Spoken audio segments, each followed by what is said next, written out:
Sejam bem-vindos ao Pode ou Não Pode, o nosso podcast cristão. Eu sou o Capelão Cleberton e, como vocês podem perceber, hoje eu estou em voo solo e com um desafio bem razoável de tentar não propiciar um monólogo e, pior ainda, um monólogo monótono. Bom, por uma questão de agenda, os meus companheiros não puderam estar presentes hoje, mas vamos lá. Sem mais delongas, a sugestão que nós temos de hoje para diálogo, porque eu creio que você está atento do outro lado da tela e também está interagindo em pensamentos e intenções, e depois virão os comentários, virá o feedback. A proposta de hoje é como melhorar as nossas igrejas locais. Eu creio que você já parou para pensar como que podemos ajudar isso, porque afinal de contas a igreja ela é um importante componente social, do tecido social, e como que nós podemos, de fato, estar mais bem organizados, concatenados para propiciar atividades a favor do município, das pessoas, enfim. Então, a proposta de hoje para debate, para análise, é em torno disso. 3 sugestões para a melhoria das nossas igrejas locais. Bom, as minhas 3 sugestões, humildemente, são: primeira, de forma resumida, eu tenho até que meu resumo escrito aqui, eu proponho a criação, primeiro ponto, de 3 ministérios para cada igreja. Um grupo para visitação a enfermos, nos hospitais, nas residências, órfãos e idosos nos lares substitutos, que eu chamo de capelãos. Essa capelania, isso vai bem em encontro até de Tiago 5,14, né? Orar pelos enfermos. A outra equipe está mais dedicada a, vamos dizer assim, a evangelização pública propriamente dita, né? Nas ruas e praças, com louvores, panfletagem, limpeza de passagens, paradas de ônibus e faixas no semáforo, apoio a uma campanha bimestral de conscientização no trânsito. Essa turma eu vou chamar de missionários.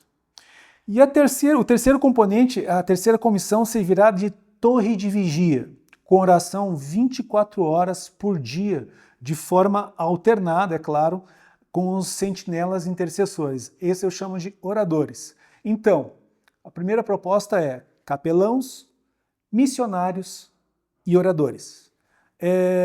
Claro, todas essas atividades que eu citei como exemplos, elas não são restritivas, pode ser feito mais coisas ou pode se diminuir. Todas essas atividades, na medida do possível, eu faço até hoje, né? Já há algum tempo. E não adianta só fazer, que seja bem feito, que seja guiado pelo Espírito Santo, né? Mas o interessante é que, na medida do possível, que haja revezamento entre o pessoal nessas atividades, né? De capelãos, missionários, oradores, todos eles passando, todos os voluntários passando por esses setores, porque esse é um importante componente de aprendizado bíblico. É um fator imprescindível de acréscimo, de santificação e de espiritualidade. Não é à toa que o nosso Salvador, Senhor Jesus Cristo, Deus na terra, ele era um templo ambulante. O seu ministério era itinerante. Ele passou bem pouco tempo dentro de sinagogas. Ele ia expulsando demônios, ensinando a palavra, curando enfermos, mas sempre em movimento.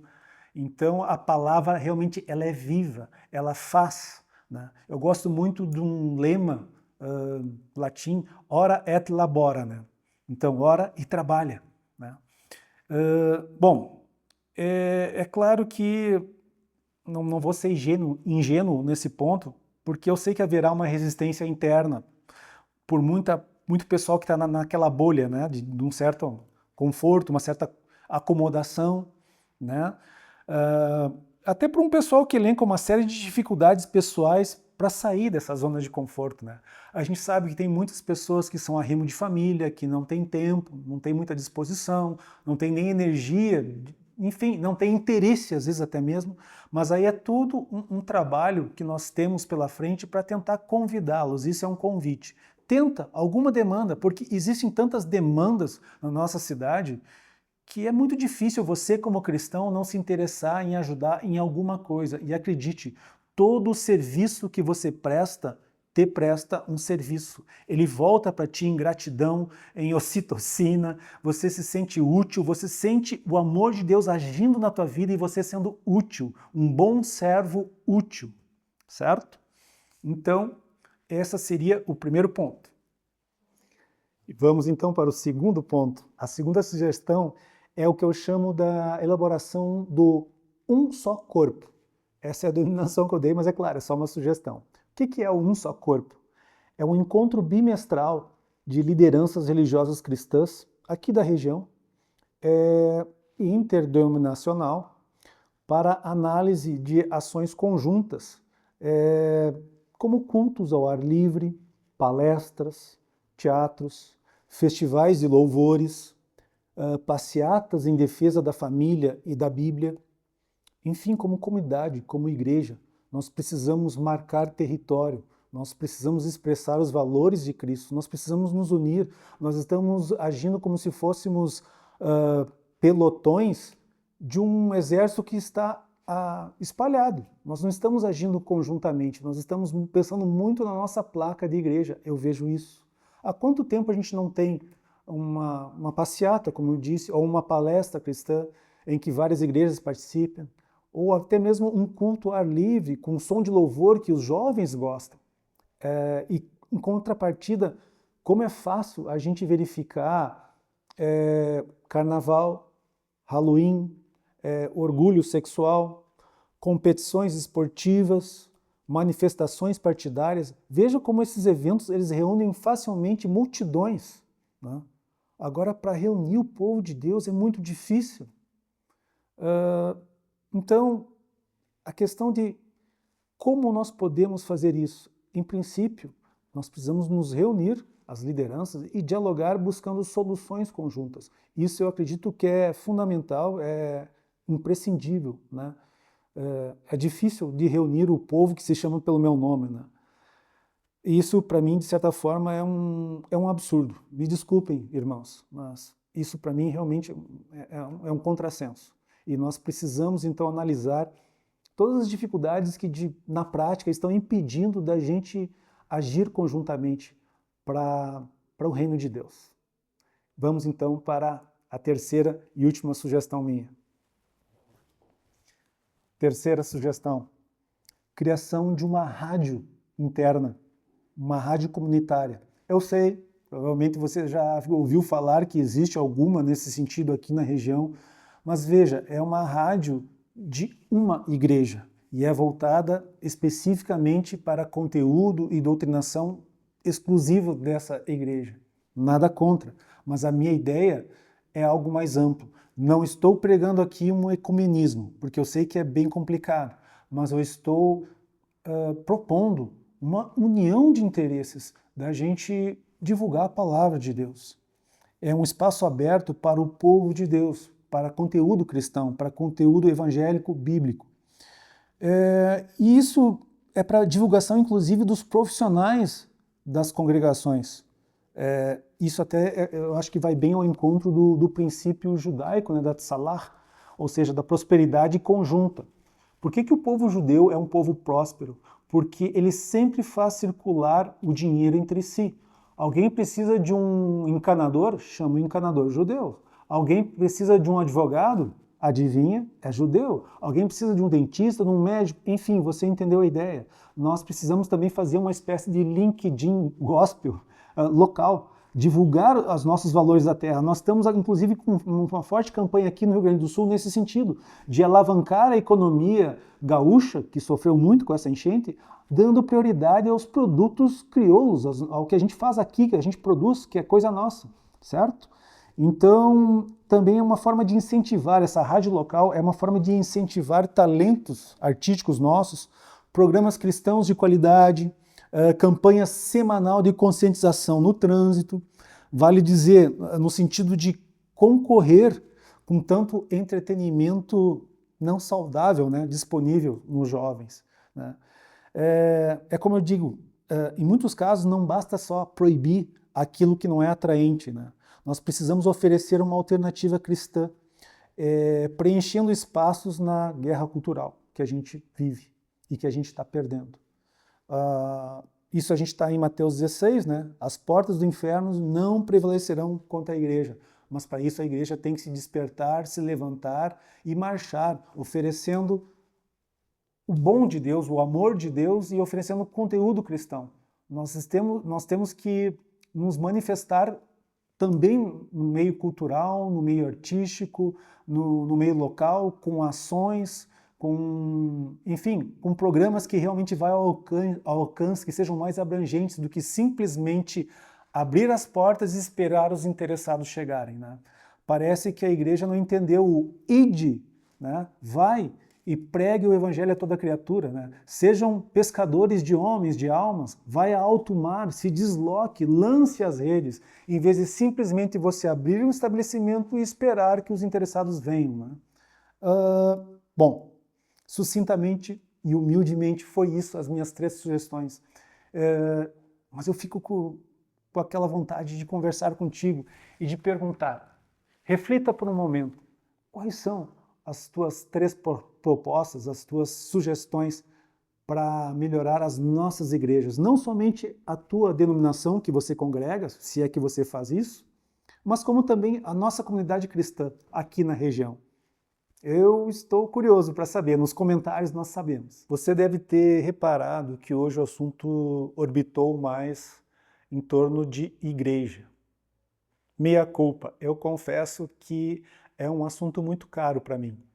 Embora eu seja formado em Direito, tenho pós-graduação na área de Direito, eu também tenho pós-graduação em Teologia, e dentro da Teologia, o assunto disparado que mais me chama a atenção é a eclesiologia, do grego eclésia, que quer dizer assembleia. Também ele remete a um sentido de chamado para fora. Veja, para fora, não é para dentro, né? E realmente a igreja ela precisa ser estudada, e não só em termos teológicos, mas por princípio cristão do Evangelho. Porque nós estamos, a meu ver, necessitados de uma nova reforma. Assim como houve uma reforma há cerca de 500 anos, em que não era a intenção fracionar a igreja, mas antes reformá-la porque era necessário, ela estava indo por um caminho muito perigoso de perdição, ela estava perdendo o seu foco, que eu não vou entrar em análise aqui, mas foi necessária aquela reforma e infelizmente houve uma cisão, sim, e com isso uma multiplicação, né? Veio o viés protestante da fé cristã.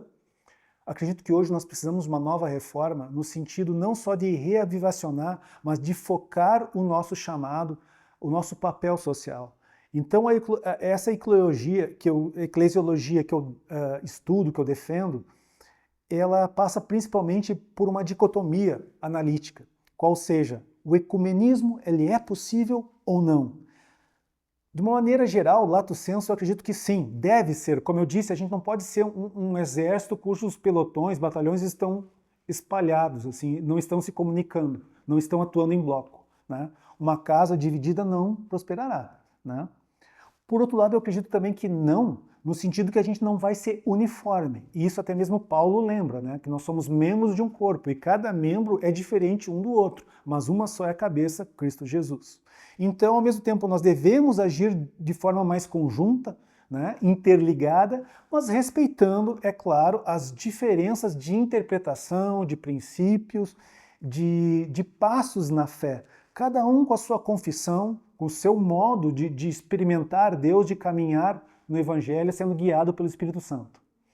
Dito isso, o segundo segmento dessa dicotomia, eu diria que é o nosso relacionamento com o mundo e o nosso papel social. O que nós estamos fazendo de fato com a sociedade, com os nossos bairros, com a nossa cidade, qual é a diferença, qual é o impacto que a gente está fazendo, né?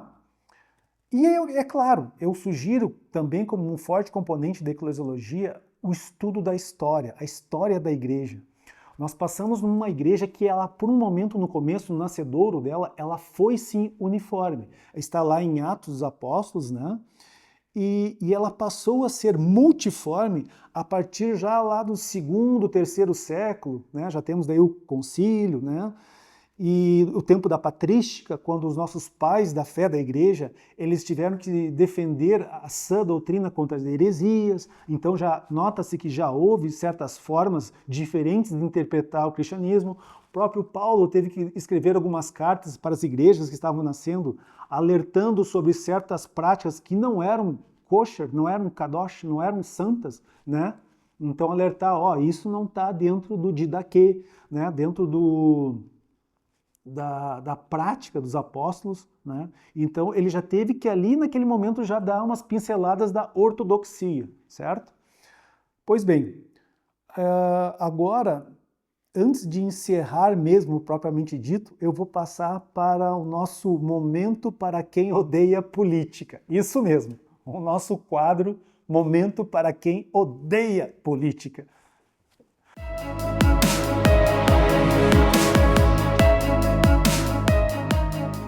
Amigos, talvez você também tenha uma certa resistência em interpretar assuntos políticos com assuntos de Deus.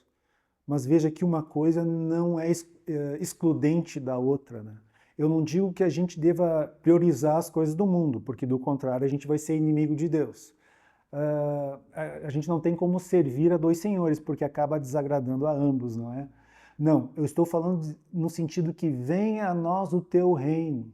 Seja feita a tua vontade, assim na terra como no céu. Nós precisamos buscar mais das coisas de Deus aqui. O reino de Deus também começa aqui, assim como o inferno começa aqui. E a gente sabe disso, que tem muitas coisas que não são de Deus que acontecem aqui na terra, e são coisas, sim, que são de Deus. Então nós precisamos também permear os valores bíblicos também na política. E olha só, eu acredito que eu estou muito bem escudado nesse sentido, estou muito bem acompanhado por ninguém menos que Charles Spurgeon. Ele diz: só os tolos acreditam que política e religião não se discutem. Por isso, os ladrões permanecem no poder e os falsos profetas continuam a pregar. Então nós temos que sim ter representantes cristãos em todas as áreas possíveis, né? Para ver o contraponto, para dizer que nós sim nadamos contra a correnteza cultural deste mundo, mas que a gente não aceita passivamente essa guerra cultural que vai nos impondo certos valores que na verdade são desconstruções morais e que a gente acaba nos omitindo, a gente acaba aceitando por simples omissão. E lembrando também das palavras de Martin Luther King, parafraseando na verdade, ele fala que ele não se preocupa com o barulho dos ruins, ele se preocupa com o silêncio dos bons. E que para o mal vencer, basta que as pessoas de bem não façam nada. Dito isso, a questão da política. Olha só, nós estamos vivendo aqui no Rio Grande do Sul uma crise sem precedentes, uma crise histórica. Cerca de 90% dos municípios passaram por uma enchente avassaladora. A nossa economia está em frangalhos. Dentro do Pacto Federativo, o Rio Grande do Sul está em óbvia e absurda desvantagem, injusta, porque, veja, só em 2021 o Rio Grande do Sul enviou à União 57 bilhões de reais. Sabe quanto que a União devolveu? 13 bilhões de reais. A fonte disso está no site de Notícias Terra, do dia 27 de maio deste ano, 2024. Veja, o Rio Grande do Sul, acabado, em frangalhos, ele recebe menos do que a metade, dá quase um terço, sabe? Dá menos que um terço isso aqui, sabe? Do que ele arrecada. E isso que ele está numa crise, como eu disse, histórica, né? Em compensação, nós temos 13 estados, 13, que número, hein? 13 estados brasileiros que têm mais beneficiários da Bolsa Família do que trabalhadores com carteira de trabalho. Desses 13 estados, 9 estão no Nordeste e 4 no Norte, na região Norte. A fonte desses dados é Revista Oeste, do dia 30 de março de 2024. Pois é, 13 estados brasileiros. Adivinhe de qual partido político eles são, esses 13 estados? Pesquise e tire as suas conclusões. E por falar em conclusão, chegamos ao fim. Muito obrigado pela tua atenção. Por favor, divulgue ao máximo esse trabalho, que não tem finalidade lucrativa nenhuma. e nós trabalhamos para o reino, e que eu espero que essa mensagem seja útil, que vá ao encontro do teu coração, da tua mente. Desde já eu oro por ti, pela tua família, sejamos nós cada vez mais abençoados e guiados pelo Espírito Santo. Eu, de coração, eu peço perdão se de alguma maneira eu fui mal entendido, mal compreendido e de alguma forma isso tenha ferido alguém, o sentimento de alguém, eu peço perdão. Nós somos uma obra em construção. Deus é fiel para completar a obra que Ele começou. Então, por minhas palavras, eu peço para que você me acompanhe na internet. Eu tenho uma página de vários conteúdos, chechelmissões.tumblr.com. Eu vou pedir encarecidamente que o nosso produtor ali, ele escreva nesse áudio ali, apareça, né, chechelmissões.tumblr.com. E já vou fazer a propaganda que neste final de mês agora já deve estar concluído também o meu novo livro, meu e-book, o livro eletrônico pela Amazon, A Grande Armadilha, né? A cultura woke e o cristianismo. Certo? Então eu também peço que você fique atento para prestigiar essa leitura que é muito recomendada e que infelizmente é um assunto palpitante, muito importante. Temos até as próprias Olimpíadas recentes que teve muito da onda woke sobre ela e que ela está cada vez mais crescente, uma espiral de ela atingir vários mecanismos, várias capilaridades, enfim, na sociedade. E, infelizmente, as igrejas estão se calando e elas estão sendo muito afetadas por isso. A nossa liberdade de credo, a liberdade de expressão, ela está cada vez mais sendo tolhida, cerceada, mas isso é assunto para esse livro digital e eu espero que você prestigie. Novamente, muito obrigado e até o próximo Pode ou Não Pode? Um abraço, shalom! Pessoal, desculpa a insistência, mas realmente eu conto com você. Prestigie este canal, dê força, divulgue, faça comentários, tente acompanhar chechelmissões.tumblr.com e também o nosso podcast, Pode ou Não Pode. E sinceramente, a gente conta com o seu feedback, com as suas informações, com as suas opiniões, comentários, enfim. As suas sugestões são muito valiosas para nós. Nós vamos inclusive tentar adaptar cada vez mais o formato, a linguagem, os assuntos, para que você seja atendido. A nossa preocupação maior é levar o Evangelho até você e que isso seja um diálogo. Eu creio que nós estamos interagindo. Isso é um acompanhamento, nós estamos crescendo juntos. Amém? Conto com você. Muito obrigado. Fique na paz. Shalom.